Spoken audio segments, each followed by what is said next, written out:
in four-part, Part 1, Part 2, Part 3, and Part 4. Now look at Part 1. Part 1. Part 1. You will hear part of a telephone conversation between a job seeker and a recruitment agent. First, you have some time to look at questions 1 to 6.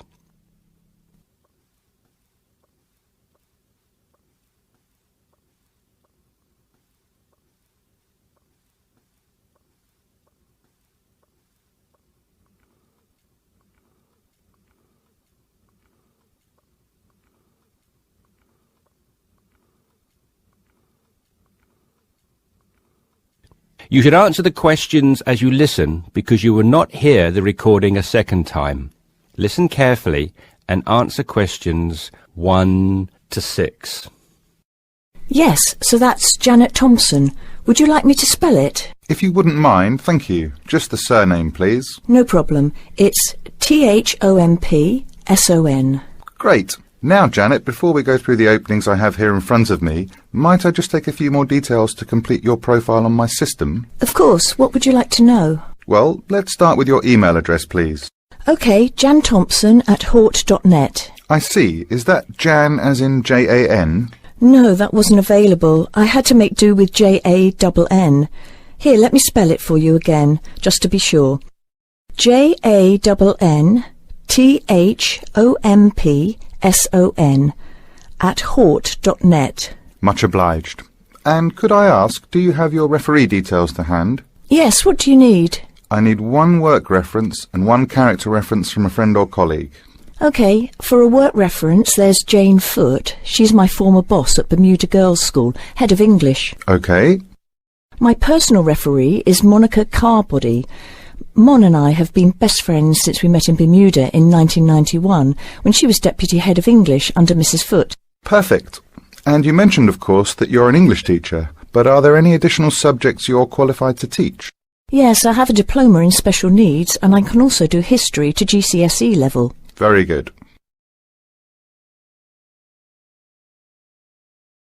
Before listening to the rest of the conversation, you have some time to look at questions 7 to 10.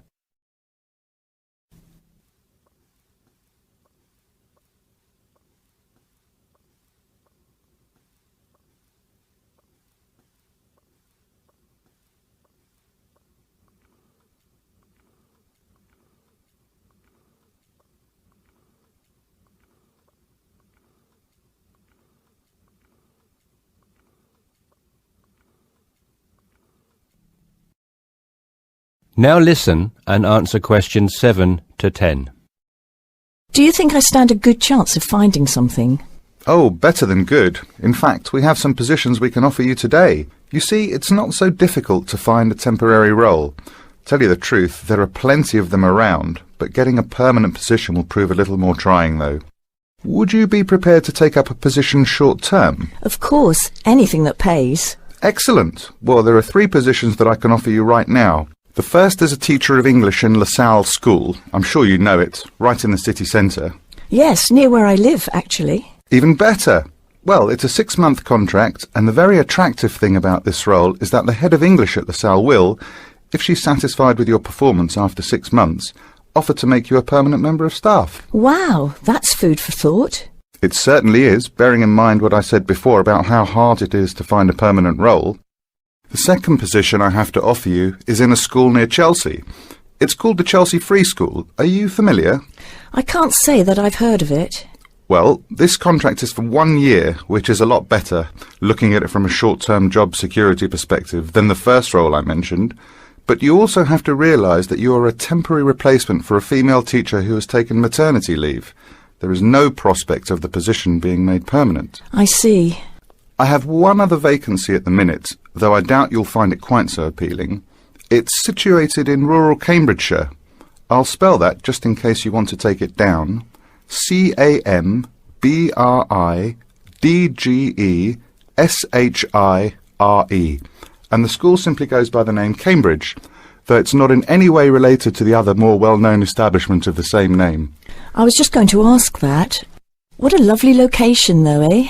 Yes, but there's a catch. It's only a 6-week contract to cover for someone on extended sick leave. I see. Well, I guess that's ruled out then. What sort of salary can I... That is the end of part 1. You now have half a minute to check your answers.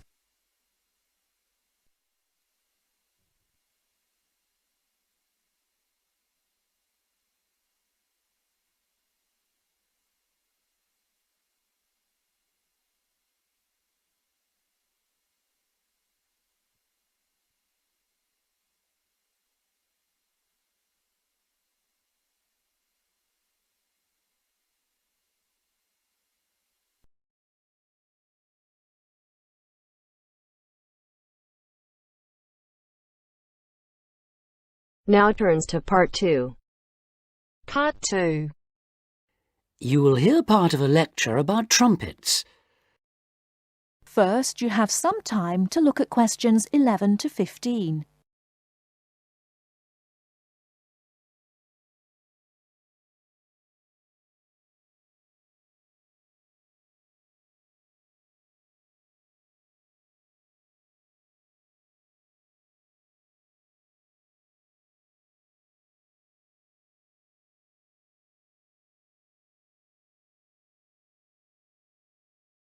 Now, listen carefully and answer questions 11 to 15. The trumpet is quite a remarkable instrument.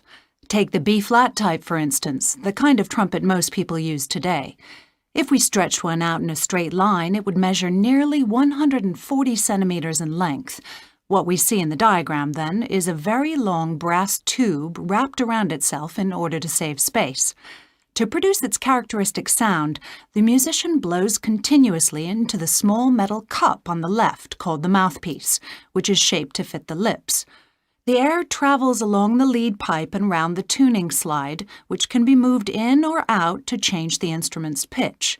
The air then reaches the feature that distinguishes the trumpet from, for instance, a bugle, the 3 valves that extend from above the top to below the bottom of the instrument. Each valve can send the airflow one of 2 ways, either along the main pipe, the shortest route, or else into an extra length of tube, thus lowering the pitch of the sound being played. The musician does this by pressing one of the finger buttons at the top, diverting the air into the first tube if the first is pressed, into the second and shortest by using the second, or into the longest one, the third, by pressing number 3. The air then continues its way round the bend in the lead pipe and along to the end at the widest part of the body, known as the bell, which projects the powerful sound forwards. Incidentally, all this breath forced through the metal of the instrument does of course contain water vapor, and this will start to condense and form droplets after a certain amount of playing.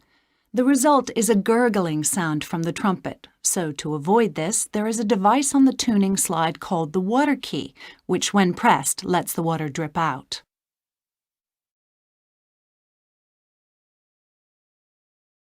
Before you hear the rest of the talk, you have some time to look at questions 16 to 20.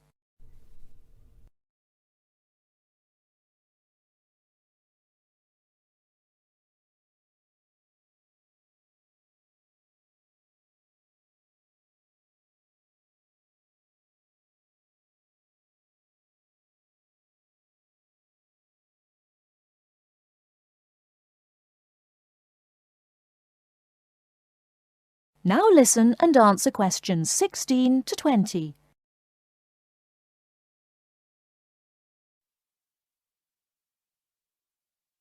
The trumpet in one form or another has been around for a long time. The earliest type we have actual proof of was a short, straight instrument used with marching soldiers by the ancient Egyptians' 18th dynasty, which makes it 3,500 years old, although other cultures in China and Peru certainly had something similar very early on.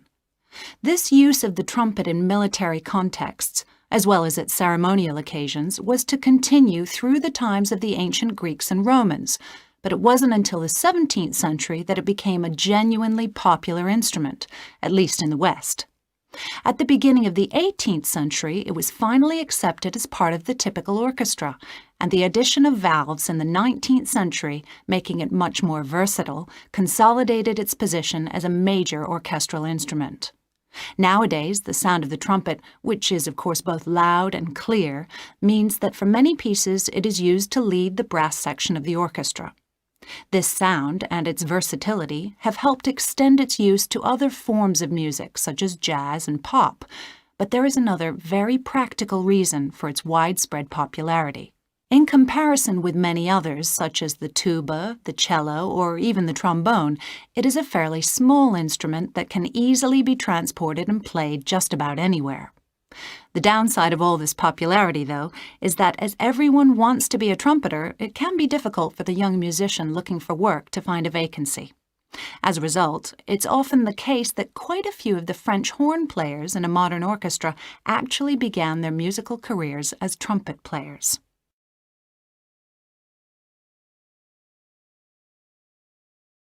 That is the end of part 2. You now have half a minute to check your answers.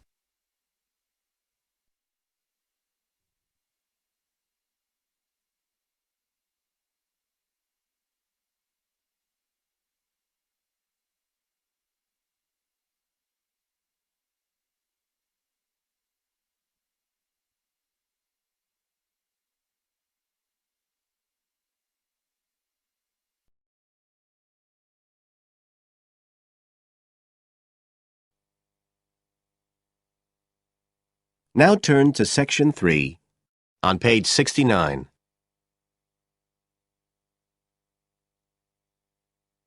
Section 3. You will hear two university students, Phil and Stella, talking to their tutor about their research project. First, you have some time to look at questions 21 to 27 on pages 69 and 70.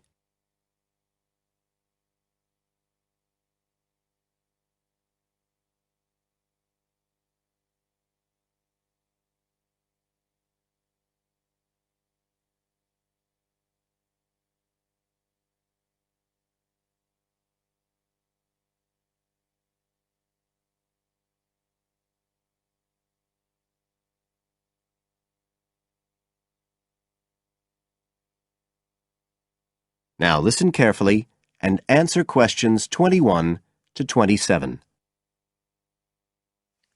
Come in. Ah, yes, Stella. Is Phil there too? Mm-hmm. Good. Come on in. OK, so you're here to discuss your research project. Have you decided what to focus on? You were thinking of something about the causes of mood changes, weren't you? Yes, but the last time we saw you, you suggested we narrowed it down to either the effects of weather or urban environment. So we've decided to focus on the effects of weather. Right, that's more manageable.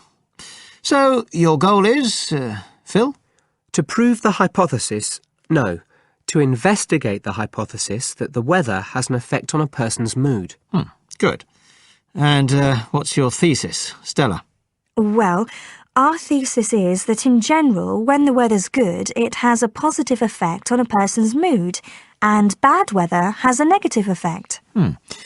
Can you define your terms here? For example, what do you mean by good and bad? OK, well, good would be sunny, warm weather, and bad would be when it's cold and cloudy or raining. And how would you define an effect on a person's mood? What would you be looking to find? An effect on the way a person feels. A change in the way they feel? Like from feeling happy and optimistic to sad and depressed. Right. And what sort of weather variables will you be looking at? Oh, sunshine, temperature, cloudiness, precipitation, among others. It'll depend a bit what the weather's like when we do the survey. Fine. We'll talk about that in a minute. But first, what about background reading? I gave you some suggestions. Did you manage to read any of it? Yes. We read the Ross Vickers article, the one comparing the groups of American Marines training in summer and winter. That's quite relevant to our study. It was interesting because the Marines who were training in the cold winter conditions tried to cheer themselves up by thinking of warm places, but it didn't really work. Yes, they were trying to force themselves to have a positive mental outlook, but in fact it had the opposite effect, and they ended up in a very negative state of mind.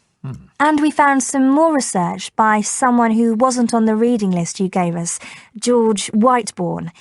He compared people living in 3 countries with very different climatic conditions. Actually, he looked at several things, not just the weather. But he found some people's reactions to bad weather were much worse than others, and it was linked to how stressed they were generally. The weather on its own didn't have such a significant effect on mood. And we looked at a paper by Haverton. Yeah, he broke weather up into about 15 or 16 categories and did qualitative and quantitative research. He found that humans respond to conditions in the weather with immediate responses, such as fear or amazement. But these responses can also be linked to associations from their earlier life, such as a particular happy or sad event. Did you have a look at Stanfield's work? Yes. It was interesting because the type of questions he asked was similar to what we were planning to use in our survey. Yes.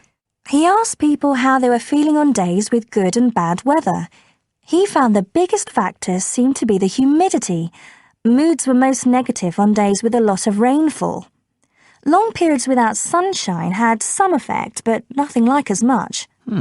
That could be quite a useful model for your project. Yes, we thought so too. Although we can't continue our survey for as long as he did. He did his over a 6-month period. You now have some time to look at questions 28 to 30 on page 70.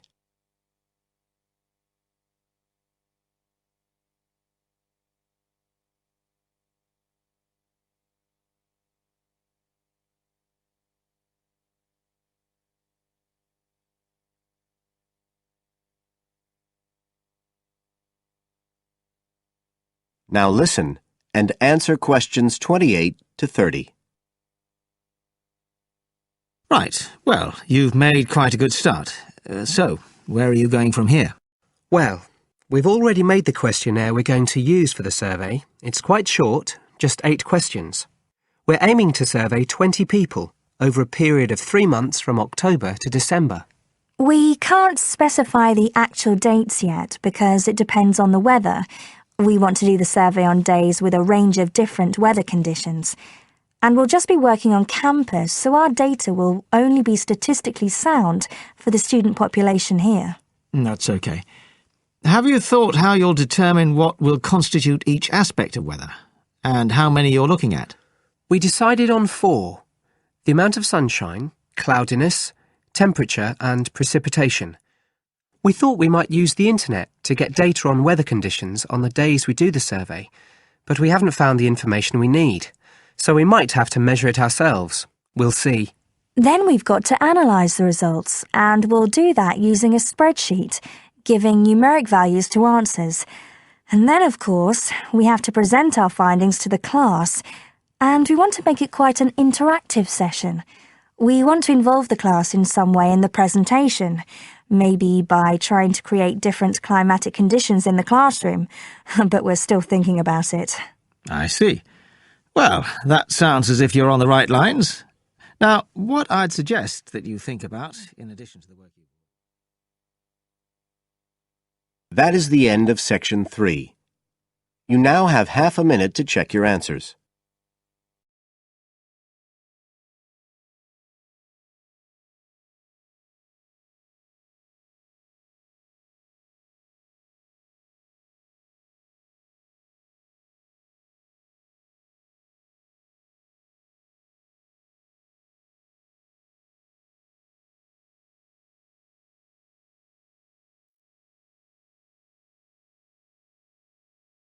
Now turns to Part 4.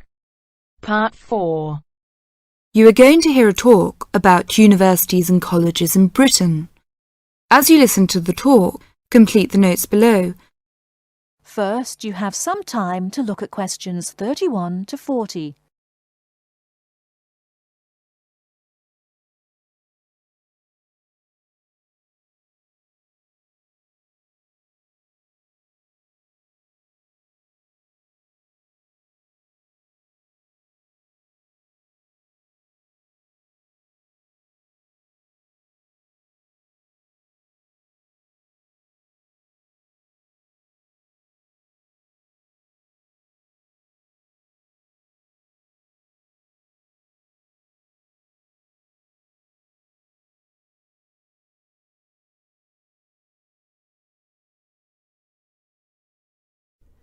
Now listen carefully and answer questions 31 to 40. Every year, thousands of young people want to study in Great Britain. They come from a range of backgrounds and have varying expectations of what their study in the country will be like and how to apply to the university. Today, I'd like to talk on universities and colleges in Britain. There are 45 universities, 30 polytechnics, and about 1,000 major technical, commercial, education, and art colleges in the UK. In 1973 to 1974, there were over 251,200 full-time students in universities, of whom almost 10% were from overseas. A total of nearly 276,350 students attending full-time courses in establishments of further education, and about 130,270 in colleges of education. University first degree courses in arts and sciences are normally of 3 or 4 years duration, and, with very few exceptions, students are not admitted for any shorter period of study. The academic year normally extends from October to June and is divided into 3 terms. Information about courses and entrance requirements should be obtained by writing direct to the university at least 12 months before the proposed date of admission.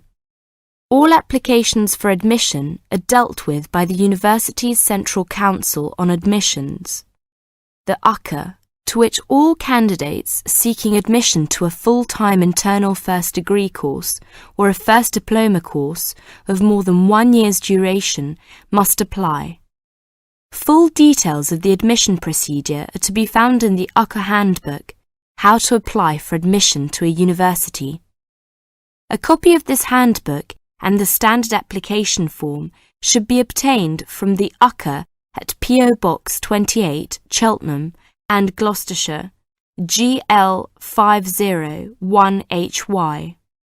The application form must be returned to the UKVI by a stated closing date, usually in December, October for Oxford and Cambridge. The UKVI will continue to send application forms to universities for consideration at their discretion for a limited period after the 15th of December. But candidates are strongly advised to ensure that their application forms reach the UKVI by the stated closing date to help their chances of selection. Candidates who fail to obtain a place in the initial selection period are automatically put into the clearinghouse scheme in June-July, when these candidates' application forms are again sent to those universities which still have vacancies.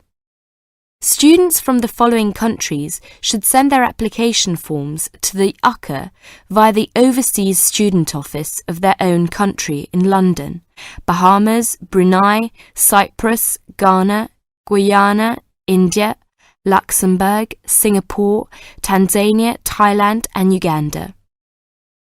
Graduates of a university in Britain or overseas who wish to take another first degree course should approach the university concerned to inquire whether it wishes them to apply direct or through the central UKVI scheme. Now, let's turn to transfer. It is very rare for a student who has begun a first degree course at one university in Britain to transfer to another British university with a view to completing it there. And there is no provision for the automatic granting of credit for university studies already undertaken. Students who have already completed some university-level study should make inquiries directly with the individual university. To be considered for admission, a candidate must show that his earlier education has qualified him to enter the course and that he speaks, writes and understands English sufficiently well. The usual minimum qualifications for entry to a first degree course in a university are good passes in the General Certificate of Education, the British School Leaving Examination, either 3 passes at ordinary level and 2 advanced level, or 1 at ordinary level and 3 at advanced level. A certificate which gives admission to a university in the candidate's own country will be taken into consideration for admission to a British university. But a university may still require passes in some subjects of the GCE, or an equivalent examination. It should be noted that possession of the minimum entrance requirements does not guarantee admission. Selection is competitive, and each application is judged on its merits. The British Council offices overseas and the Schools Council, 160 Great Portland Street, London W1N 6LL, are prepared to offer advice on the acceptability of specific overseas qualifications in place of the British General Certificate of Education. A copy of the original certificate and, where appropriate, an approved translation should accompany all inquiries. That is the end of Part 4. You now have half a minute to check your answers.